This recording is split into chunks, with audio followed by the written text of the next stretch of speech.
Hello, folks. You are tuned into another episode of Listen in 3D. I'm your boy Justin, aka Too Tall for You Fool.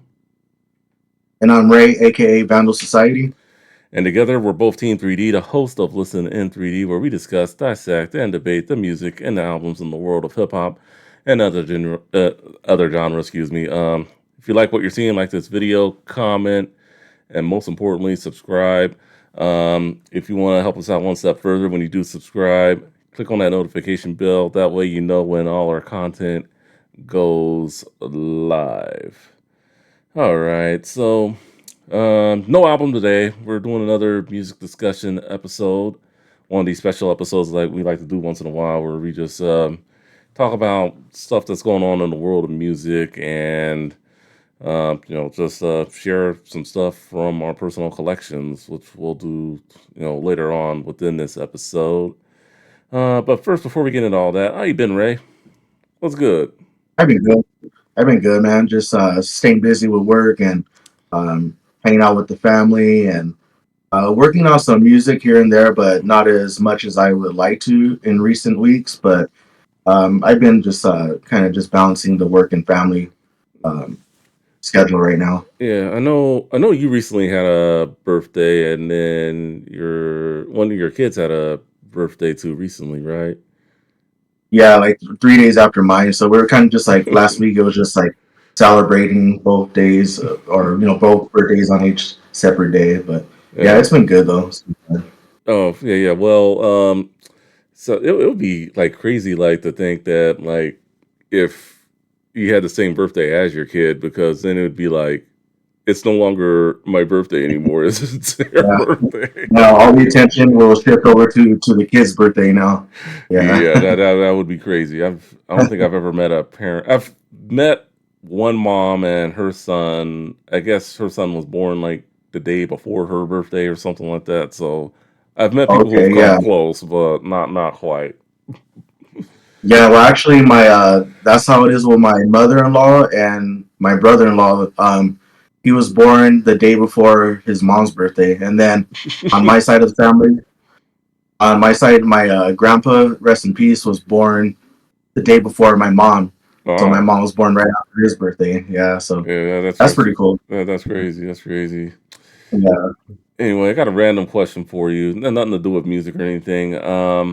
What are your top Sure. three cartoon shows? Like from when you were a kid or Of all even an time. adult? Yeah, of all time. It could be from Okay. Damn, that's a, any generation, kid, adult, just high oh, school. that's a tough one. I always, when I was younger, early 90s, I was watching the Alvin and the Chipmunk cartoons, and I Oh, was into, um, what was it, The Simpsons. I started getting into like in the mid 90s, I want to say like 95, 96 for The Simpsons, yeah, and Simpsons. That was a of good one. course, yeah, and Teenage Mutant Ninja Turtles for sure, like early 90s. Yeah, And then Turtles. some shows on Disney and Nickelodeon. Mm, Like I used to like watching Doug and Rugrats on Nickelodeon. So, mm, but to narrow down top three all time favorite, yeah. I'd have to say I would say Simpsons, Family Guy, and Ninja Turtles. All right, all right. Not bad. For me, if I'm going all time, I know uh, I did watch a lot of Nickelodeon like you growing up, um, but of all the cartoon shows that aired on the network, the Nicktoons. This show was not a Nicktoon, but it aired on the network. So, Inspector Gadget, that was definitely one of my favorites. Oh, okay, And then if I'm going else, we have one in common, Ninja Turtles. That's probably my second of all that's for sure. time. Yeah. Yeah, and then third would be Transformers. So unfortunately, none of the original Nicktoons made the top five, or top three, Oh, excuse okay. me. So Dang. So Nickelodeon, I would say Transformers and Inspector Gadget were more like a late '80s yeah, type of cartoon, right? Like yeah, more of or a yeah, '80s generation, I would yeah, say. 80s. It was more mid Okay. '80s, but I mean, Inspector Gadget. It aired like I watched reruns, and then Transformers. I just got into, like with like right before Beast Wars got popular, I was like watching Transformers. It reruns. Oh, So I okay. mean, just stuck with the. I watched a lot of reruns growing up, I guess. So Okay, for sure. yeah, yeah, Nice. definitely. Other shows I want to shout out: Garfield and Friends. That was a good one, and then Ducktales from Disney Afternoons. Chippendale Rescue Rangers, and then Yeah, DuckTales. uh, For, yeah, Ducktales I think is just about everyone's favorite from the Disney side of things. yeah, And then a few yeah. Nicktoons I do want to shout out before we get going. I liked Rocco's Modern Life and Hey Arnold. Those were probably like two of my favorite Nicktoons. If I want to get specific there. So no Doug, no Doug food, Uh, I like Doug. I watched Doug. I don't. It wouldn't be in like my and top no 10. Rugrats. Nah, Oh, nah. no Rugrats. I think Remember the I think I'd put Ren and Stimpy above those two if I'm being honest. But what were you saying? okay. Oh, for sure. No, I was gonna say, remember the single that Maya did with who was it? It was for the Rugrats Oh soundtrack. yeah, Maya, Silk the It was Shock. No, not Silk the Shocker. no, it was like Boys the the R&B Men. group. I don't want. Boys the No, Men. I'm thinking. I thought it was Or like One Black Street. Twelve or Blackstreet or 112. Blackstreet. Yeah, yeah. It was. I think it was Blackstreet. Maya Blackstreet, and wasn't Mace on there? Yeah, I think so. Yeah, but yeah.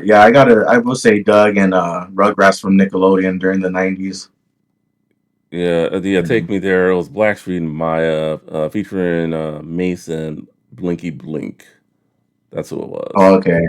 So yeah, yeah, nice little throwback song there. I do remember one more thing. I do remember Rugrats rap with Crisscross. I don't know if you remember that music video they show on Nickelodeon sometimes. That was I a pretty think I cool did. song. Yeah, I think I vaguely remember that one. Yeah. Yeah, It's a Rugrats rap. Yeah, yeah. That was a yeah. good I one. think I remember that one. Yeah, So I figured I'd shout that one out.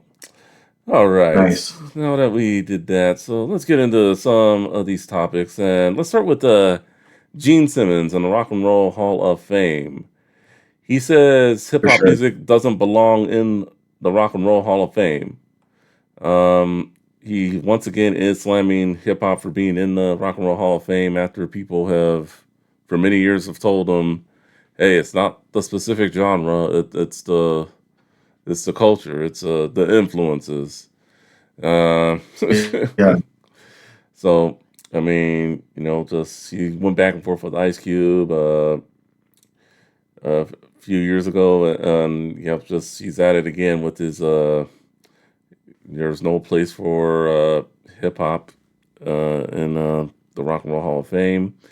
He goes on to say here, let's see, the fact that, for instance, Iron Maiden is not in the Rock and Roll Hall of Fame when they can sell out stadiums and Grandmaster Flash is, right? Ice Cube and I had a back and forth about this. He's a bright guy and I respect what he's done. It's not my music. I don't come from the ghetto. It doesn't speak my language. He also continued, and I said my print many times, hip hop does not belong in the Rock and Roll Hall of Fame, nor does opera, symphonies, orchestras, etc. How come the New York Philharmonic doesn't get in the Rock and Roll Hall of Fame? Because it's called the Rock and Roll Hall of Fame. But Ice Cube shot back and said, "No, it's the spirit of rock and roll." Okay, fine. So Ice Cube and Grandmaster Flash and all these guys are in the Rock and Roll Hall of Fame. I just want to know when Led Zeppelin is going to be in a Rock and Roll Hall of Fame. Oh, you can't do that. Oh, really? Music has labels because it describes an approach. Hip hop and rap is a spoken word art. There are some melodies, but by and large, it's a verbal thing. It just doesn't speak to me. He pretty much concluded. So with all that he said there, uh, is he beating a dead horse, or do you think there's many people out there that agree with him? What are your thoughts on that? I would. I think he's beating a dead horse. I mean, he's been having issues with the committee of the people that nominate and select the people for the Hall of Fame, and he's just been going back and forth. Whenever I guess he's just always had some issues, from what I understand. I think even with his own band, Kiss being inducted.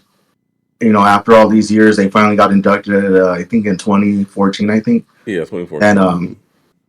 and there's just like issues with that. And when NWA was inducted, he brought up the whole issue again. So it seems like every few years he's jumping in this topic with who should be in the Hall of Fame and who shouldn't.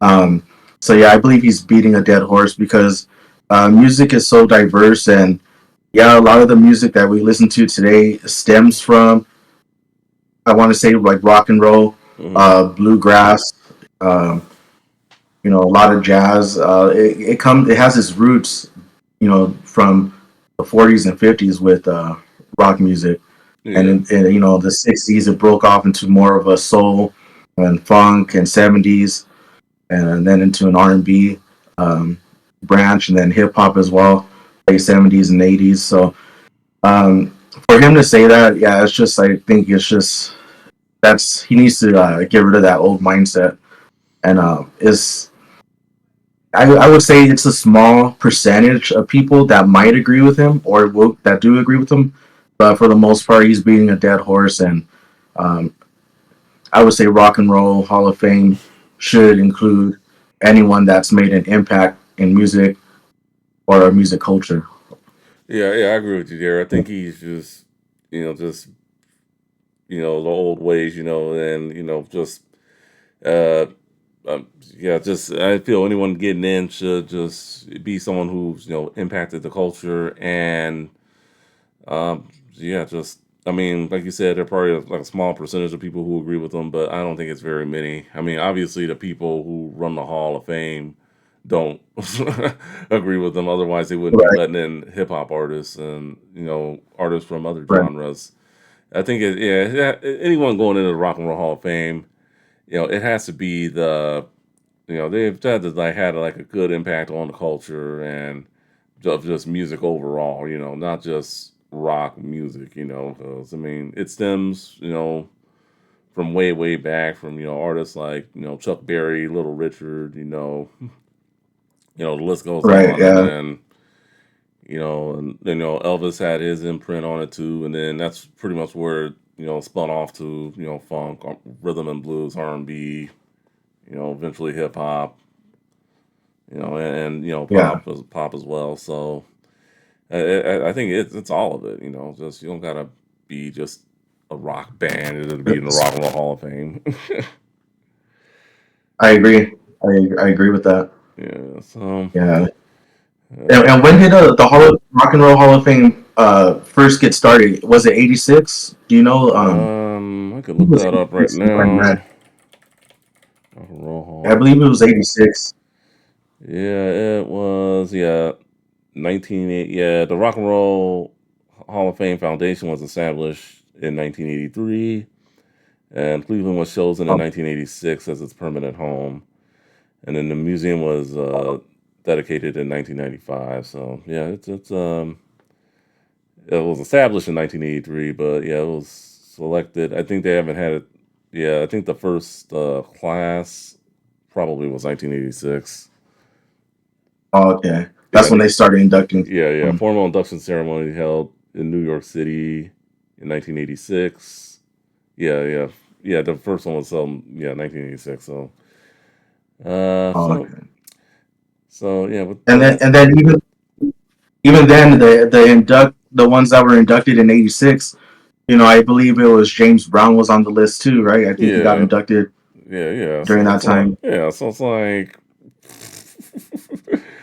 I mean, I don't have the Yeah. whole list in front of me of who was inducted, but but yeah, it's they've been doing it like for many years, so it's Yeah.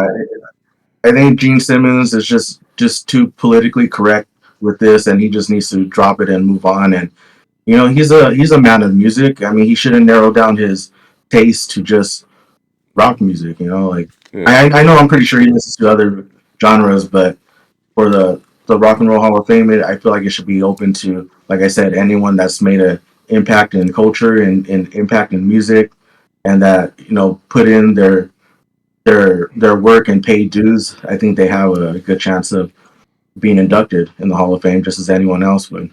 Yeah, yeah, definitely. Yeah, Gene Simmons, he just needs to get off his high horse when it comes to that. So, Yeah.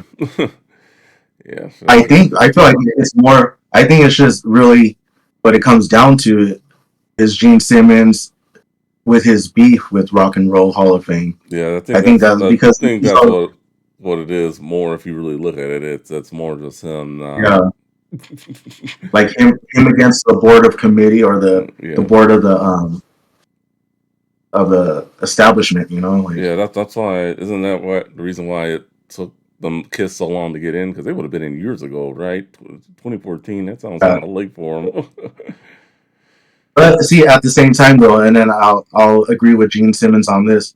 At the same time, that's always been sort of the rock persona is to go against the grain, Yeah, go against any order of establishment. So I get it as well. But at the same time, like I said, I stand firm on it should be any genre, any artist that has a pay their dues and like I said, made an impact on the culture. They have a good chance of getting inducted just as anyone else. all right. Yeah, that's well, very well said.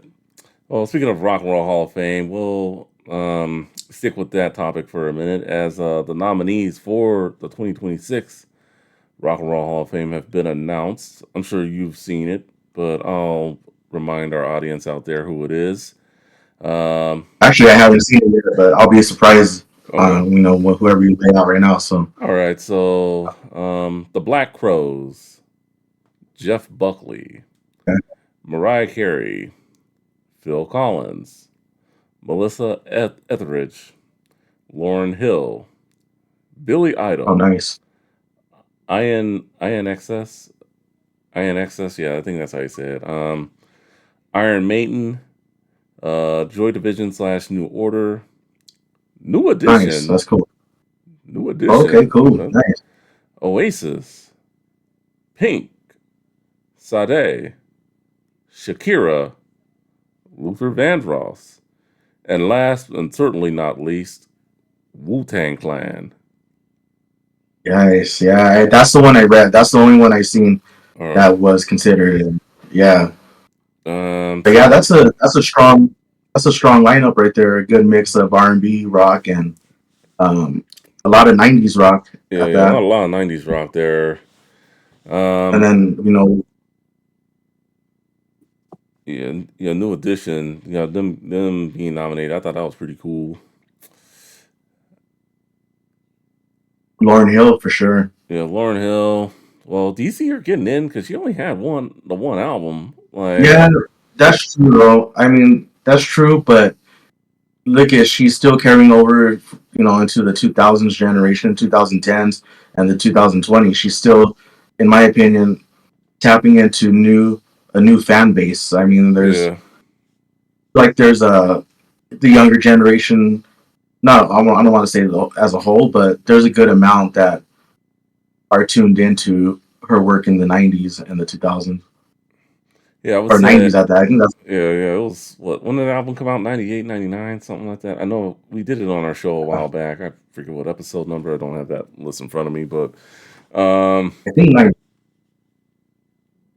yeah, I want to say Yeah, 99. I can find that real quick, that's right. but Yeah, yeah, I think it was '99. yeah. So Oh, you know what? Yeah, hey, I have the CD right here sitting on.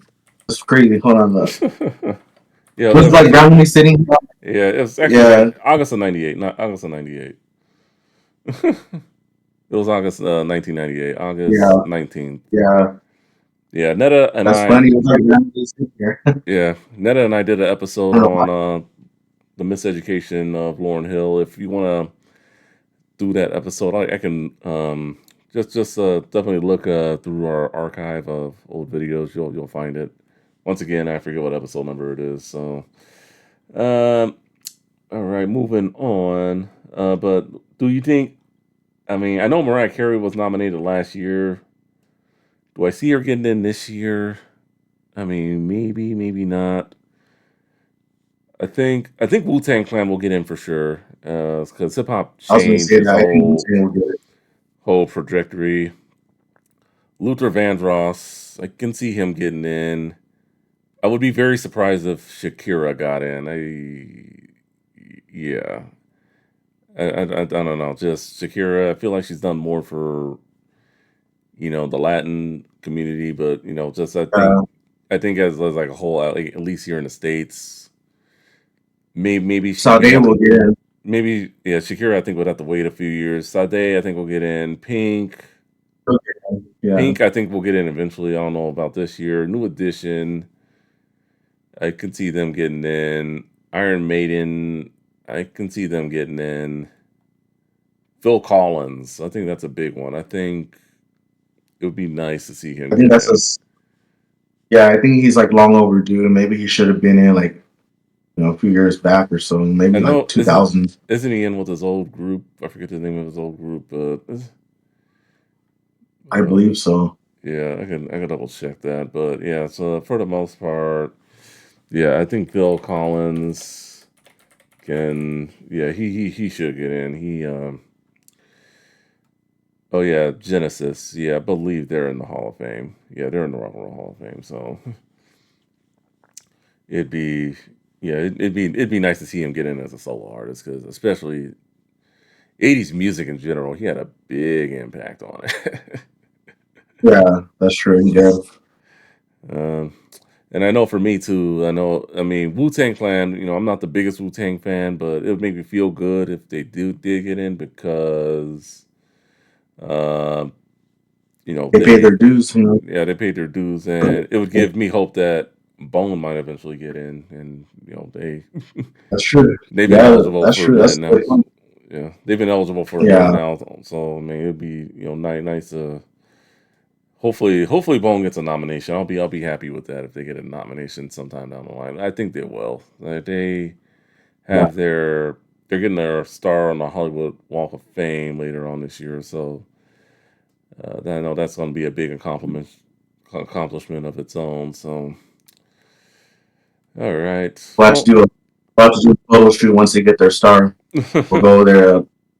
yeah, We can just like pose right pictures. yeah. I was gonna try to low key go to the ceremony, and then yeah, when I go back, just hey, Bone Thugs and Harmony, they made it.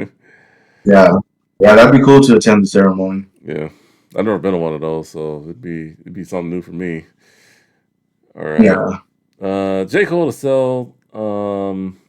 So I don't know if you've heard, but he's been selling physical copies of the Fall Off, his new album, out of the trunk of his old Honda Civic. He recently ended his 18 state tour doing that in Southern California here. Um, I think that's pretty crazy. I just wanted to like really comment on like I think it's just really crazy just seeing all these Instagram posts of him just rolling up somewhere and Yeah. and him just signing vinyl, his old vinyl, and then just selling CDs and stuff. Did I thought it was it was crazy too because I guess his car broke down or he had to get it serviced when he was in Arizona. Uh so so I think that's pretty cool. Very very you don't really see that every day, but it just shows you how humble of a guy he is. So I gotta ask, have you You know, heard it's what's up? what was that? No, no, go ahead. What? How about Eric? I was gonna ask, have you heard the fall off yet? Yeah, I think it was last week or a week and a half. I streamed it on Spotify. Yeah, there was a couple. There was quite a few tracks that I was feeling, and Yeah, um, the production on it was pretty good. I knew The you liked beats, the production. I know you're a big beats guy, and I'd have to say definitely is up there with one of his best produced albums. I didn't realize it was a double CD until I started listening to it and saw it was an hour and 40 minutes. Oh, this has to be a double CD. yeah, So actually. yeah, I know Team 3D member Gabe has the vinyl. So if he next time I get him on the show, whenever that is, I'll definitely have him show the vinyl, regardless of what album we're doing. We won't be doing that one, but I just want to just see it. So Yeah, for sure. that's pretty Yeah, cool. yeah. His approach with doing the tour and selling out the trunk, it's in my opinion, it's real grassroots. Like that's how they did it in the late '80s with a lot of hip hop. NWA was selling out their trunk. Too Short, DJ Quick, yeah, Too Short, E40. A lot of guys out west were doing yeah, that. So yeah. So it's like it's pretty cool to see that again, and to a lot of the newer fans and the younger generation, they might see it as like something like a first time kind of thing or something new with that approach of selling, out of his trunk. But for the ones that've been in the know with the culture and hip hop, they know it's like like a throwback type of approach with his with that marketing. But to drive across the country, that's a big mission right there. yeah, As opposed to staying local and in one city or yeah. within a county selling. He went across the whole country doing this, and that's pretty dope. That's like a big step right there with that. Well, I mean, he has a Honda, so he definitely selected the right car to do it in. Yeah, Yeah, definitely. I mean, doing that. I mean, I'm always been big on Asian cars, Honda, Toyota, Nissan. Just that's just me. But same here. But not for me. For me, not just any Asian car, Japanese made yeah, cars. Like Japanese, like you yeah, said, Japanese, yeah, yeah, yeah, Honda, yeah. Toyota. Those are like my But go-tos. except but lately I've been a little bit more have more faith in Kia in recent years because I know they rebranded themselves, and I know they made a lot of improvements on their cars. Because before I was like anti Kia, Hyundai, all that. I just been strictly Honda, Toyota, Mazda, and not so much Nissan, but they're in there too. But yeah, so Kia kind of stepped it up, so maybe they might make an impact later on the car culture. Yeah, yeah, definitely. All right. So, but yeah, but definitely J. Cole's doing the thing. I know he's announced his tour. I low key kind of wouldn't mind going. I mean, going to see him perform live. I've never been to a big stadium tour like that before. So I know in the Southern California area, he has two shows, one at Crypto.com Arena and then another one at the Intuit Dome. If you haven't been to the Intuit Dome, that place is really, really nice. So I have to look into that, see how much tickets are, but I'm pretty sure most of them are going to be over the radio to win them. So that's how they do. But but then again, it is a bigger venue, so a big opportunity for people to go. All right. Yeah, So just get your tickets early. yeah, yeah, definitely. Yeah, so I'm thinking about it. I'm thinking about it. But I definitely would like to get the vinyl at some point if and when it goes to other retailers, not so much off its website. Right now, at least at the time of this recording, when I checked it, vinyl was sold out, and the resale price was like $300. I think $400. It was like, Yeah, that's what happens. That's what ends up being the case. yeah. So like, Yeah, yeah, I don't want it that badly. I mean, I like the album a lot, but I would have to yeah. listen like several years to see if it's the greatest hip hop album I've ever heard. But See, but then don't wait too long because you don't want to get the reissue. It's better just to get the OG copy, in my opinion, hmm, while it's being released right now. Like instead yeah, of waiting years down the line. yeah. Everyone has their preference. I mean, you know me. I mean, I'll get the reissue if I gotta settle for it. But I mean, OG copies are pretty good too, if they work, of course. If they came from a good um, if owner, then yeah, it'll work. Because I have so many that are just still you know in top notch shape, Yeah, near mint. yeah, Yeah, that's good. So let's see. So last Thursday, well, at the time you guys, so I guess Thursday, February 19th, where we're going back. Rock Nation announced the official re-release of the original version of Jay Z's "Dead Presidents." So pretty much it was a promotional single, and it wasn't on the album. And we did "Reasonable Doubt." It was the first episode you were on. That was when you made your debut on Listen in 3D. We did "Reasonable Doubt," I believe. yeah. Um, I had to. yeah, yeah, yeah. You had to come out to something strong. So But Yeah. yeah, we when we did when we talked about the album, we talked about how Dead Presidents, the video was pretty much the promo, but it was a different version on the album. So they Yeah. re-released. So he re-released it, and um, yeah, pretty much it's on streaming services now. The unedited version, the radio clean version, and even an instrumental. And I haven't seen them on sale yet, but it's also going to be available on CD, cassette, and vinyl. So if Yeah. you, That's what I'm waiting for. yeah, I haven't seen it yet, but I was going to ask, whenever you see it on vinyl, are you picking it up or passing on it, or Yeah, I'll most likely pick it up on vinyl. I okay, could do without the CD and cassette. Yeah. all right, so you are going to get it. Okay, that's what I.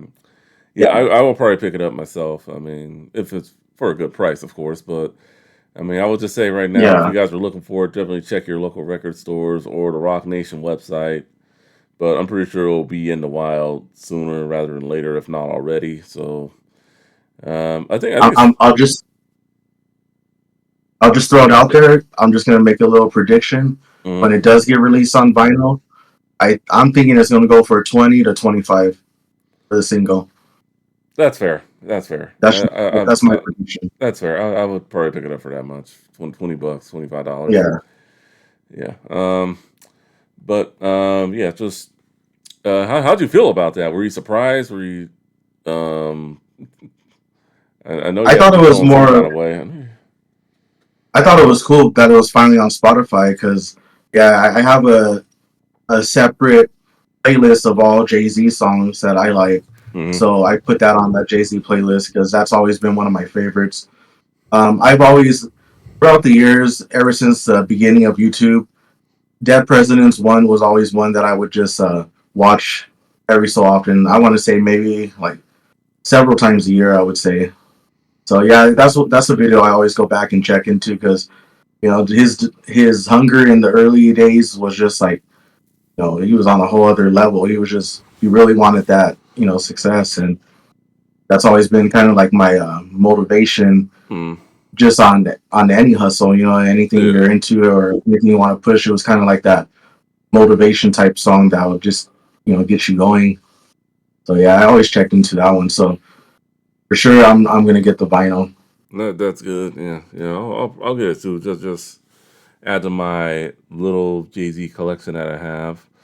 But one thing before we get into our single sharing, it is the 30-year anniversary for Reasonable Doubt. You think Jay Z will do an appearance, to do a show, maybe reissue Reasonable Doubt or something like of that nature? Because he considers that project his baby, in terms of like all the Yeah, music he's ever done. He loves that. I would like to see a reissue. yeah, I would buy a reissue of that. Sorry, yeah. John. If there's a reissue, yeah, if there's a reissue, I would buy it. Okay, you would buy a Yeah, reissue of that. Okay. yeah, yeah. So yeah, I'm real picky about buying reissues, Mm. and that's one of them I would buy. All right. Okay.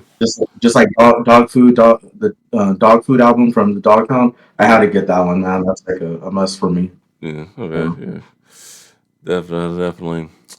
All right. So we But go. but real quick, Okay. but I wouldn't. I don't know why I wouldn't get All Eyes on Me on vinyl.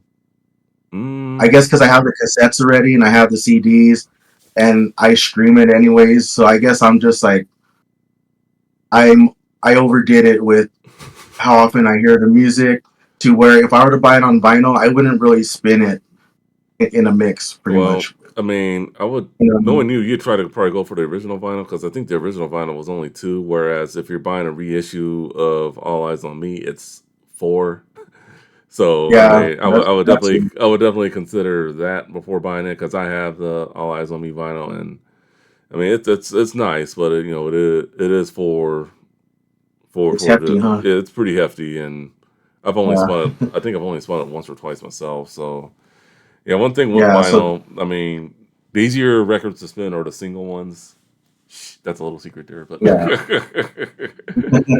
the double yeah, LPs ain't that hard either. But if it's like three or more, like I know Kanye, he has his three set thing, and I know the Ice T Crime Stories one, that's a three set. It's good, but it is 3 discs, so those get a little harder, to spin, just because it does get hefty. But the Yeah, Tupac, I mean, I would recommend it for any hip hop fan, especially if you love the album All Eyes on Me. It's a great yeah. album, great If you're a score. collector, yeah, if you're a collector and a big fan, then yeah, I would say get it. But I'm a fan too. I'm a big fan of Pac, but I just feel like I don't really need it in my vinyl Hmm. collection. Yeah. Uh, I don't know. That's just me because like I said, I have it on cassette. I have the CD. I Hmm. have it on Spotify. So, All right. Sounds good. Sounds good. All right. So we're about to get into our single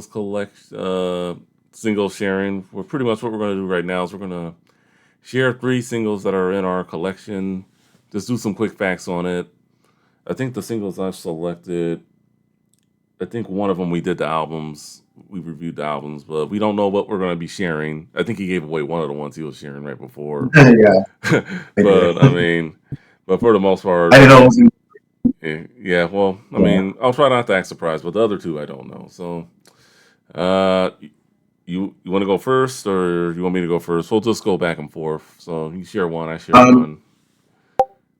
Yeah, you go first, and that way, I'll see, how you All deliver it, right. So first and then one. I'll go off after So the that. first one, I don't think you'll be too surprised since I like this artist a lot. Um, Coolio's Too Hot. So I Oh, recently okay, just I nice. recently just got that on vinyl. You were actually with me when I got the CD single as well at that record shop in San Pedro. But yeah, so I figured I'd share that one.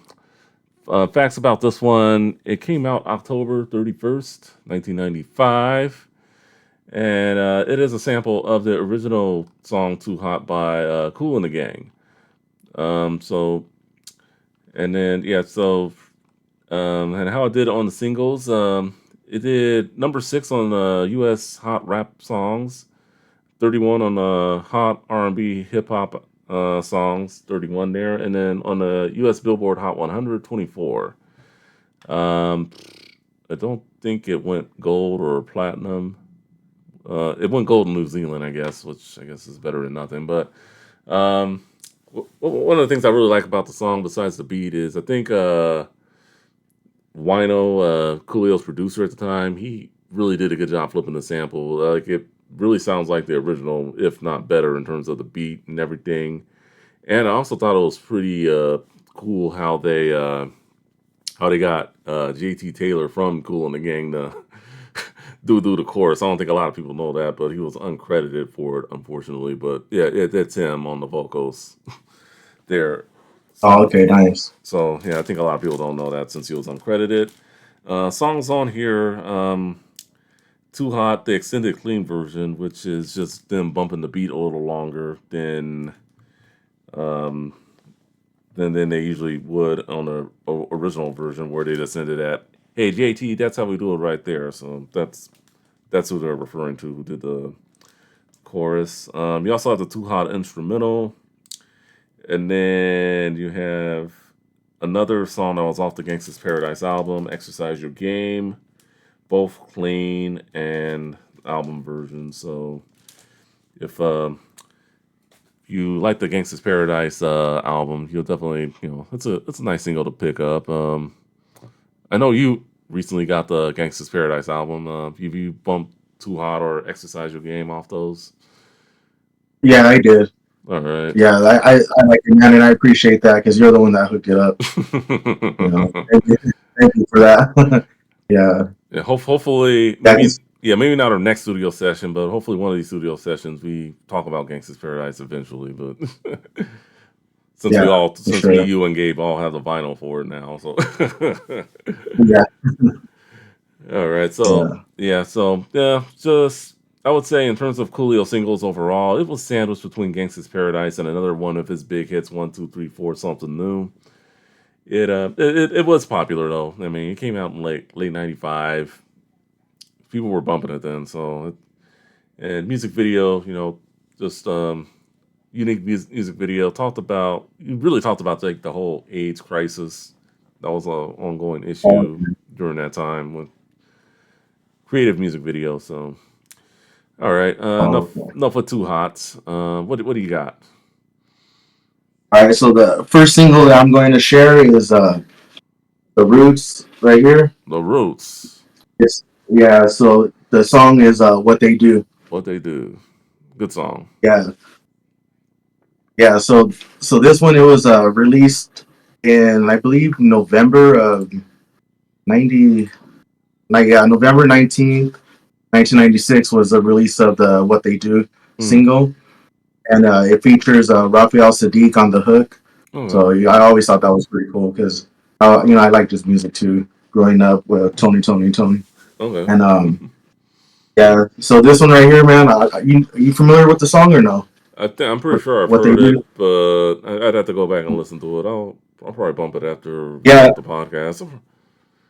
So basically, it's pretty much what they do is like it's a critique on mainstream hip hop, Mm. um, how the music industry was at the time or still is pretty much, but they're basically mocking the mainstream formula for commercial success in hip hop.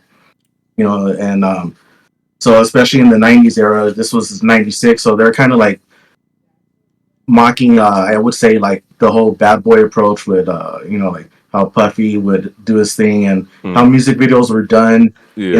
in the late '90s, mid '90s with the dance routines and um, how some of the East Coast artists had like the projects type scenes where they're running through the project streets or Okay. um, yeah, and then so that's pretty much what the music video carries is like a mockery of um, mainstream artists or hip hop artists, doing their music videos. So they kind of just did a collective of all that onto one music video that they did. So they're just kind of like trying to keep it real while kind of delivering that mainstream message of how oftentimes once you get signed, you kind of sell out pretty much. Okay. But you put up a persona that you're still down and or you're still hardcore with it, but in the end, you're a signed artist on a mainstream label selling out. That was just their approach because the Roots they always kept a more hip hop culture Yeah. philosophy. So that's been their narrative with it. Yeah. Chris. And the music video, Mm. it was cool, man. Because I want to say early YouTube days, it was Yeah. when they showed the video, they showed the actual music video with I mean, like the original video with the annotations on it Mm. that that the Roots, wanted on their video. Like it would show them cruising through Times Square, and then the little annotation will pop up saying, "Where are we driving to?" Oh Kind of like yeah. mocking, other music videos during the '90s when they're just cruising around, or they would throw in like annotations for different scenes, like um, just different things like the running through the projects. It would be like, who are we running from, or where are we running to, stuff like that. I was just kind of making fun of all that. But in the last few years, they took off all those annotations. So now it's just a music video with no annotations on it. I don't Okay. know why they removed it. I never looked into it, but the original video was always pretty funny to watch. Like fascinating, it was dope, but it was like funny to see the mockery of all the mainstream artists, I guess. Okay. So Yeah, yeah, that's that was pretty. Yeah, we definitely got to do yeah. Oh, a Roots record one of these days on Listening 3D. That'd be pretty dope. sure, yeah. And this song right here, this was like my part of the first group of hip hop artists that took me out of like my interest in like mainstream and West Coast in the late '90s and kind of shifted me into. I would say this is like the Roots is like my gateway of hip hop culture, pretty much. Like when I It, transitioned from you know mainstream to one underground. underground, yeah, to more of the cultural approach, Yeah. yeah. All right. But the Cool. Roots was like one of the yeah. All right. So the next one I'm going to share is you were with me when I got this one. This one I had as a kid, so I figured I'd just share this. Bone Thugs and Harmony's East 1999 single. Oh, nice. Unfortunately, it does not have the hype sticker, but we were in a record shop together that was selling that same vinyl with the hype sticker. Yeah. But it also has like a unique cover as well. If you guys go to Wikipedia, it's pretty unique. If you guys can find Why it. did you Why didn't you buy the other one with the hype sticker and everything? Do Mm, probably because it's too much money. you If remember I that? if I ever go into that shop again and I see it, I may just pull the trigger and get it, Oh, or just for try to sure. get the sleeve from the guy. But if it's the same one, just make sure it's the same. But um, Good. You're not trying to just get the sleeve. yeah, yeah, I don't want the duplicate record, but pretty Yeah, much. So East 1999. A little bit about the single, not the album. The single is it was sandwiched between two of their biggest hits, First of the Month, and then you had the Crossroads. So I think a lot of people forget that this was actually a single, and I don't think it was. Unfortunately, it did not make their greatest hits, but every time you go to a Bone Thugs and Harmony concert, they will sing East 1999. So it's a song they love, and it's a good song too. A lot of hardcore Bone fans like it, love it. So the unique thing, yeah. yeah, but I had this on cassette tape as a kid. So the official version has East 1999, the East 1999 remix, and it was the first time I heard Buddha Lovers, which if you love their weed songs, it's one of their it's one of their best weed songs. Buddha Lovers. That's a classic off the East 1999 Eternal album. But um, For sure. I think one of the things that is really unique about the vinyl is it has the acapella, and then it also has a couple of remixes of the first of the month. In particular, the first of the month, the DJ Premier's Fat Bonus mix or Fat Bonus remix. Oh, So dope.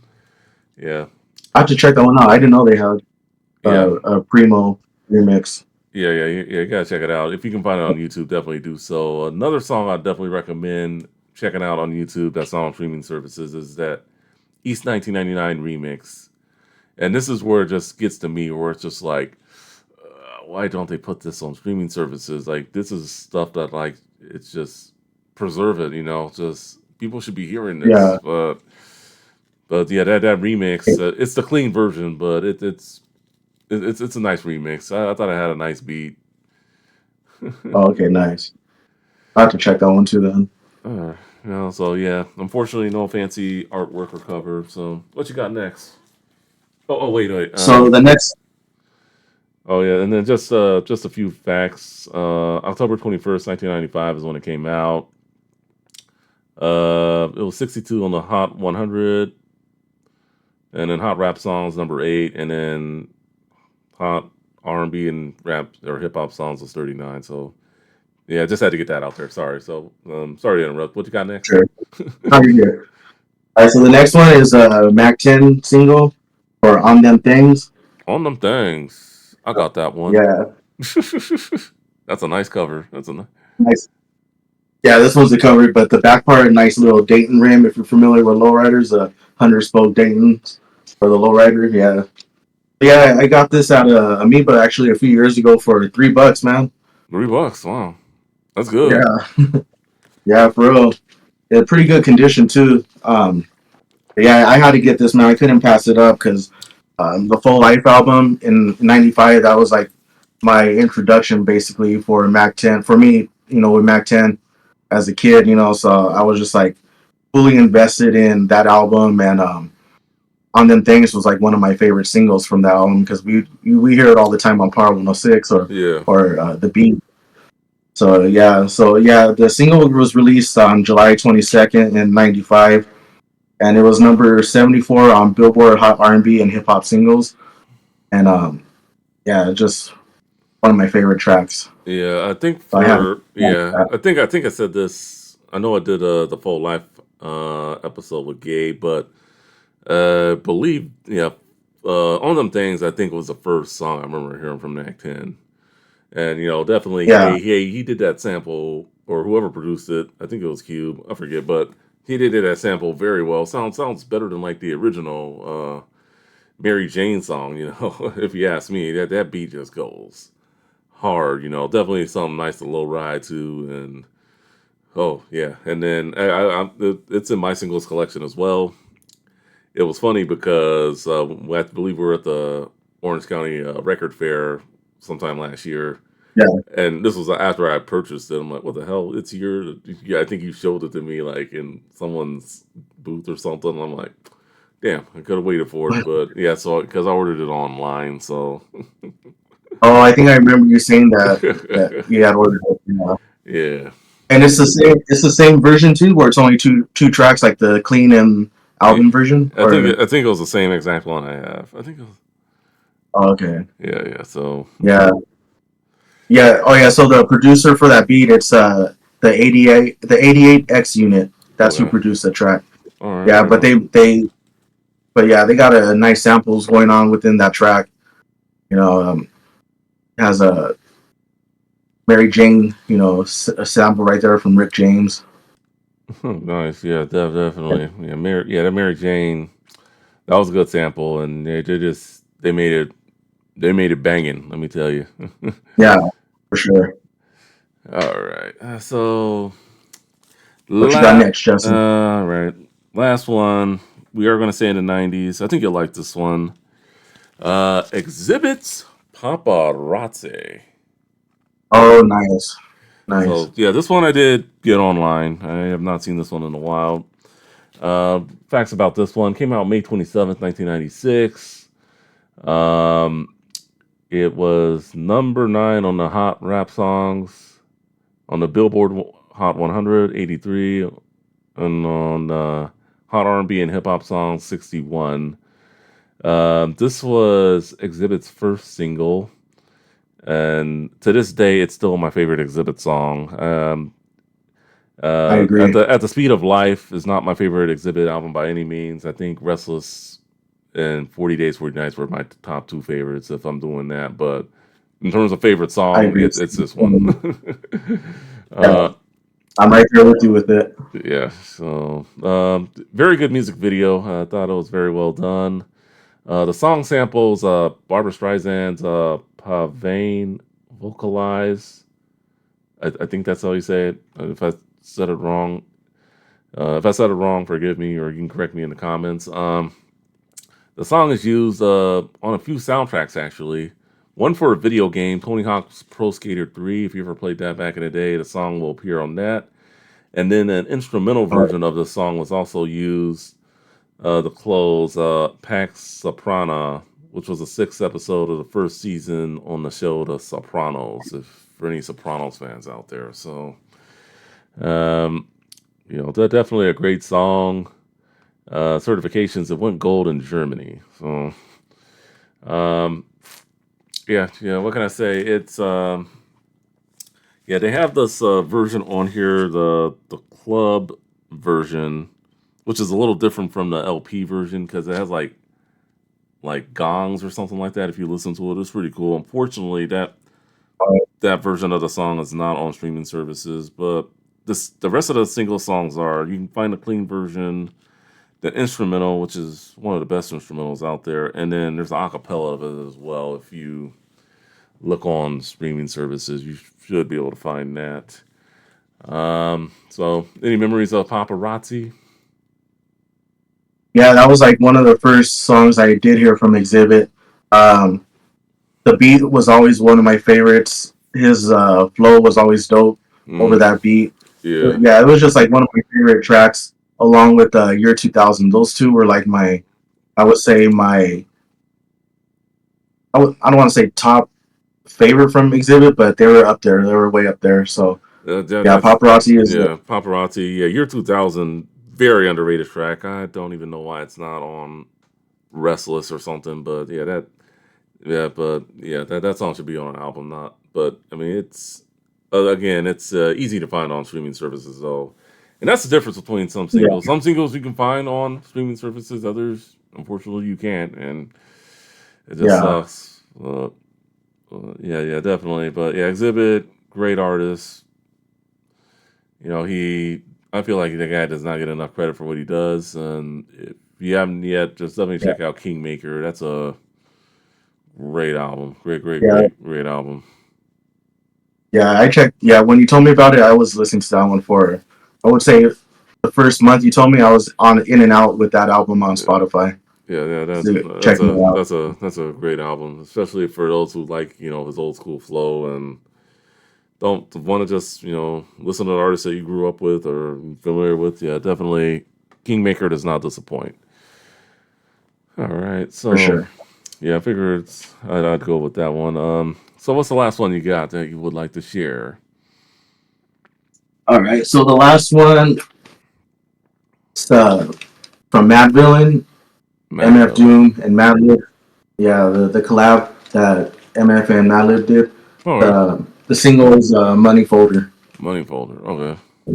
Yeah. So on side B, it's also America's Most Blunted. Well, Mm-hmm. side A as well, but America's Most Blunted is a second track on there. But yeah, the Money Folder is a track for the single. It was released in 2003, and yeah, it's just been one of my favorite songs on the Bad Villainy album. The single right here, I found it in a random bin that some guy at a local swap meet was selling it for a buck, so I had to pick it up, and it was in good shape too. So I don't think this guy knew what he had in his collection or where he picked up from or whatever. But Hmm. yeah, it was a nice come up right there. Yeah, that sounds like But a yeah, good. That sounds like a good. Yeah, it sounds like a steal if you ask me. But yeah, yeah, and then the sample for Money Folder, it's from Freddie Hubbard in 1969. The mm, track's called Soul Turnaround. right on. So it's a nice jazz ballad right there. Hmm. Cool. Yeah, Yeah. this has been very fun, man. We got to do more of these single sharing We episodes. got for sure, man. Yeah, this one was pretty dope. We got to do the vinyl discussions too. The one we've been Oh talking yeah. about. You Oh know, yeah. like Yeah, we do gotta do those. Yeah, we definitely will find a formula for those. All yeah. right. All right. So yeah, with that being said, so yeah, since we didn't do no album, let's see. So I guess any final thoughts on anything we talked about today, from the news stories to the singles? Any last words? If you guys don't have any of these singles or aren't familiar with them, check them out. Buy the albums because they're all pretty dope. Yeah, a lot of dope stuff that was shared here today. Anyway, for Yeah, for sure. Ray, aka Vandal Society, and Justin Tooth for You Fool, thank you for watching. Thank you for listening. We will see you all on the next episode. Peace out.